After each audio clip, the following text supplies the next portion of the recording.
নতুন এক অধ্যায়, নতুন এক দিগন্তে পা রাখছে বাংলাদেশ ফুটবল। সমর্থকদের এখন উচ্চবিলাসী স্বপ্ন দেখতে আর বাধা নেই, কারণ 6 ফুট 2 ইঞ্চির বাঁ পায়ের এক স্ট্রাইকার পাচ্ছে বাংলাদেশ।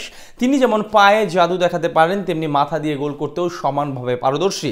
বারমুডা জাতীয় দলের এই খেলোয়াড় ইতিমধ্যেই জন্ম নিবন্ধন আর ডুয়াল সিটিজেনশিপ সহ সব নথি জমা দিয়েছেন বাফুফেতে। সব কিছু ঠিকঠাক থাকলে অক্টোবরে হংকংয়ের বিপক্ষে তাকে পাবে হামজা সুমিত সোমরা। বাংলাদেশ ফুটবলের নতুন সেই স্বপ্ন নিয়ে বিস্তারিত থাকছে রিপোর্ট।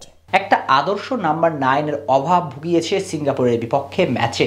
হামজা সুমিত সোমরা বারবার সুযোগ তৈরি করে দিলেও বক্সের মাঝে ব্যর্থ ছিলেন রাকিব। হওয়াটাই তো স্বাভাবিক, কারণ রাকিব তো আর সেন্ট্রাল ফরওয়ার্ড নন, উইঙ্গার। এক প্রকার বাধ্য হয়ে হ্যাভিয়ের ক্যাবরেরা বসুন্ধরা কিংসের উইঙ্গার রাকিবকে সেন্ট্রালে খেলিয়েছেন। মোদ্দা কথা, নাম্বার 9 এর অভাব সিঙ্গাপুরের বিপক্ষে জয়ের স্বপ্ন ভেস্তে গিয়েছে বাংলাদেশের। তবে শেষ হয়ে যায়নি এশিয়া কাপ খেলার সুযোগ, বরং এশিয়া কাপ খেলার স্বপ্নের বিনশিতর মালা এখন জোরালোভাবে বোনাই যায়। কারণ যে নাম্বার 9 এর অভাবে দীর্ঘদিন যাবৎ ভুগছে বাংলাদেশ, আশার বাতিঘর হয়ে আসছেন জায়ান হাকিম। তিনি এখন বাংলাদেশ ফুটবল মহলের আলোচনার কেন্দ্রবিন্দুতে। হামজা চৌধুরী, কিউবা মিচেল কিংবা স্যামিথ সোম অ্যাটাকিং থার্ডে বল ছুঁড়ে দিবেন, সেখান থেকে গোল করবেন জায়ান, এমন কল্পনায় এখন ডুবে আছে বাংলাদেশি ফুটবল ভক্তরা। জায়ানকে ঘিরে ভক্তদের স্বপ্নটা আকাশচুম্বী হওয়াটাই তো স্বাভাবিকই বটে, কারণ একজন প্রপার নাম্বার 9 হবার জন্য যতগুলো গুণ দরকার সবই আছে জায়ান হাকিমের মাঝে। উচ্চতায় যেমন 6 ফুট 2 ইঞ্চি, যা তাকে বক্সের মাঝে দুর্দান্ত সব গোল করতে সহায়তা করে, ঠিক তেমনই জায়ান দেখাতে পারেন পায়ের জাদু। সর্বশেষ মৌসুমে এই ফরওয়ার্ড ইংল্যান্ডের 8ম স্তরের একটা ক্লাবের হয়ে করেছেন 18টি গোল, অর্থাৎ সংখ্যাতত্ত্বের হিসেব বলে দেয় বক্সের মাঝে তার দক্ষতা। বাংলাদেশ জাতীয় দলের দীর্ঘদিনের নাম্বার 9 এর সংকটে তিনি হতে পারেন কাঙ্ক্ষিত সমাধান। আরো চমকপ্রদ তথ্য হচ্ছে, জায়ান হাকিম ফিফা র্যাঙ্কিং এ 168 নম্বরে থাকা বারমুডা জাতীয় দলের হয়ে ইতিমধ্যে খেলেছেন একটি ম্যাচ।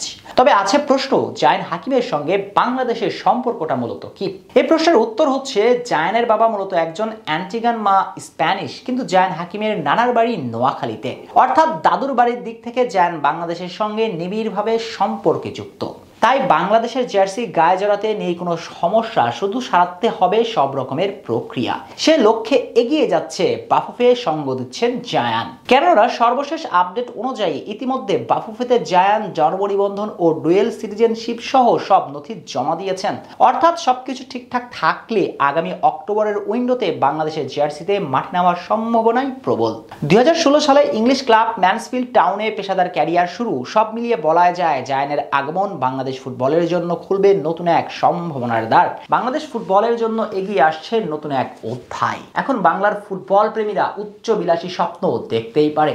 সে স্বপ্নের নামটা কি তবে বিশ্বকাপ? কে জানে। শেখ শ্রাবণ অনিক, সিটি নিউজ।